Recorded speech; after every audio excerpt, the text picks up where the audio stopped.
Bom, eu sou professora do Departamento de Química do Instituto de Ciências Exatas da UFMG há muitos anos.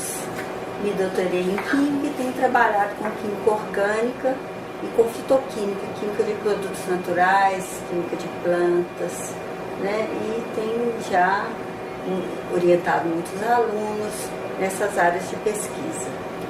E recentemente, então, me foi solicitado que fizesse uma apresentação sobre Madame Curie, porque é uma das mulheres muito marcantes na química pelo seu trabalho e foi a única mulher que até hoje ganhou 2 prêmios Nobel. É muito raro alguém que ganhou 2 prêmios Nobel. Em química ela foi a única, porque o Linus Pauling ganhou 2, mas um foi em química e o outro foi pela paz.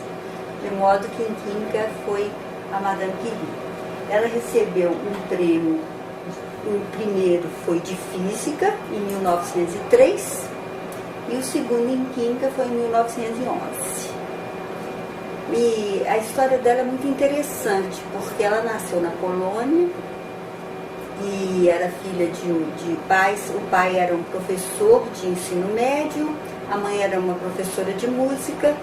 E a Polônia, na época, era dominada pela Rússia e os costumes eram muito rígidos, as mulheres não podiam estudar. E aquelas histórias do acaso na vida, a mãe dela faleceu de tuberculose quando ela era nova ainda, ela tinha 10 anos. Então eram 4 meninas e um rapaz. E o pai educou todos como ele educaria o rapaz. Então todas estudaram. Só que na Polônia, as mulheres não podiam ir à universidade, só os homens. E ela queria muito estudar, então ela e a irmã dela, mais velha, combinaram de ir para Paris para poder estudar lá. Mas eles não tinham posse, porque o pai era um professor, de modo que elas tiveram que trabalhar.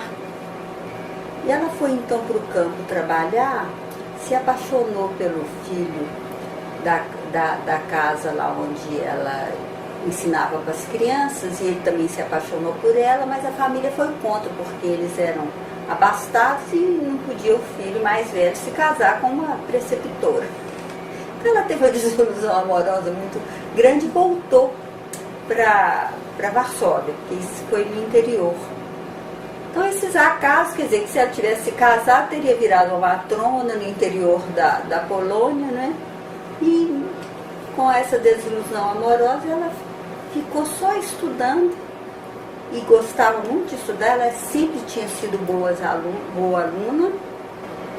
E quando ela fez os primeiros exames para física, ela passou em primeiro lugar. Então isso foi uma surpresa, foi a primeira vez que uma mulher passava em primeiro lugar.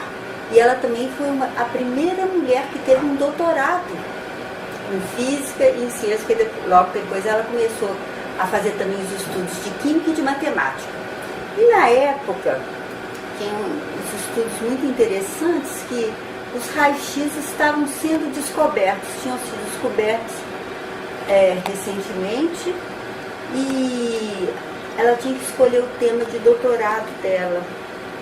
Então ela resolveu analisar todos os elementos conhecidos na época, que eram 83, para ver se algum outro apresentava o fenômeno de emitir aqueles raios que eles chamavam de raios urânicos, porque eles tinham descoberto primeiro no urânio.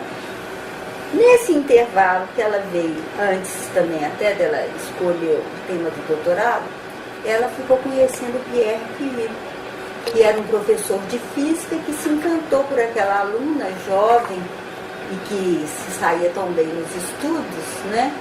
E eles começaram, e ele começou a ajudá-la, ela conversava muito com ele, e daí nasceu uma amizade. E ele propôs se casar com ela, e ela relutou muito, primeiro que ela ainda estava meio assim, apaixonada pela primeira grande paixão da vida dela, segundo porque o plano dela era voltar para a Polônia e ser professora na Polônia. E ele até se propôs a ir para a Polônia com ela então. Mas ela viu que lá na Polônia ele era um professor brilhante, lá na Sorbonne, que na Polônia ele não ia ter futuro. Então ela decidiu escrever uma carta para o pai, decidiu que então iria se casar com ele, que aí ela já começou a gostar dele. e que então não voltaria mais para a Polônia. E com isso ela se transformou na Madame Curie, que antes ela se chamava Maria Sklodowska, que era o nome polonês dela. Depois virou Maria Sklodowska Curie. Ela então começou a fazer seus estudos e uma coisa muito interessante é que quando ela fez esses estudos, ela verificou o seguinte, que um fato importante, que a intensidade dos raios X, como eles chamam raios urânicos também, eles dependiam da quantidade de urânio da amostra.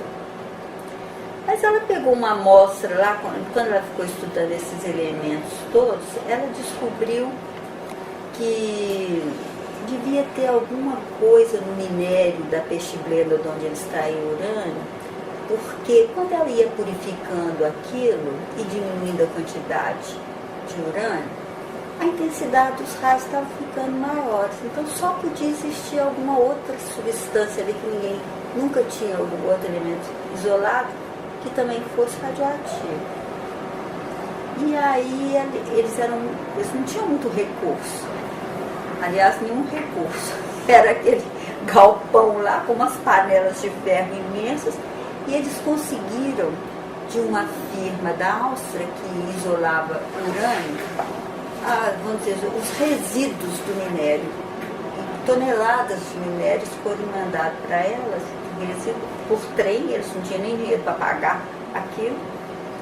E daquelas toneladas, eles foram purificando, e ao final de 4 anos, eles conseguiram isolar 100 miligramas de um elemento novo que emite muito mais radioativo do que o urânio, que eles denominaram de rádio.